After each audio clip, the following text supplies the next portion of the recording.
Endi qarang, oxirgisini Xudoga ber degani men sizlarga yoritib beraman.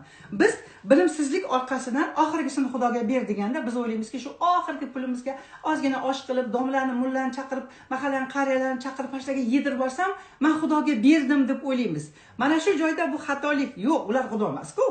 Domlangiz ham Xudo emas, mullangiz ham Xudo emas, hech kim Xudo emas, qizlar.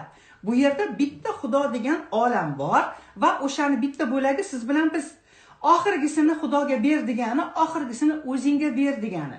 Mana shu narsani anglasangiz, mana qarang, yana bitta yoritib beraman. Nima uchun o'zimizga berishimiz kerak? Voy, tavba, mana bu xotin nima deyapti deyishingiz mumkin. Buni ham yoritib beraman. Masalan, ozgina pul to'pladikda, kimdir bizga aytibdi. Sen ehson qil.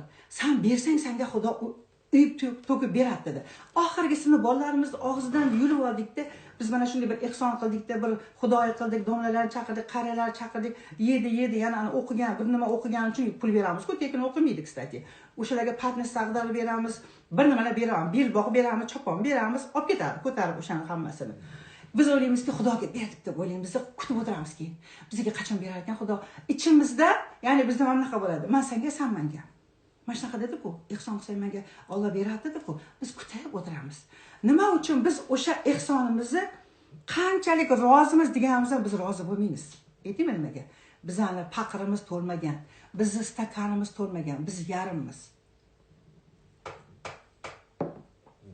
Ya'ni bolalarimizni og'zidan yulib oldik. Qanchalik shuni berganimiz bilan ichimizda men roziman, voy men roziman degan bilan borib, ichimiz ochku. Biz to'lmaganmiz-ku. To'lmagandan keyin ichidan norozilik chiqadi.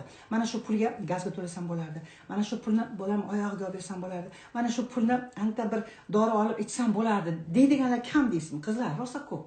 Men 55 ga kelib rosa ko'p kuzatganman bunaqa odamlarni.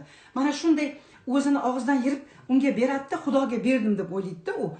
Menga Xudo beradi deydi. Mana shunday nechtasiga berib, lekin gadoy bo'lib o'lib ketganlar qancha. Prosta faktga qarang-da, bu noto'g'ri. Inson birinchi o'chiritda o'zini to'ldirish kerak. Bu egoizm emas.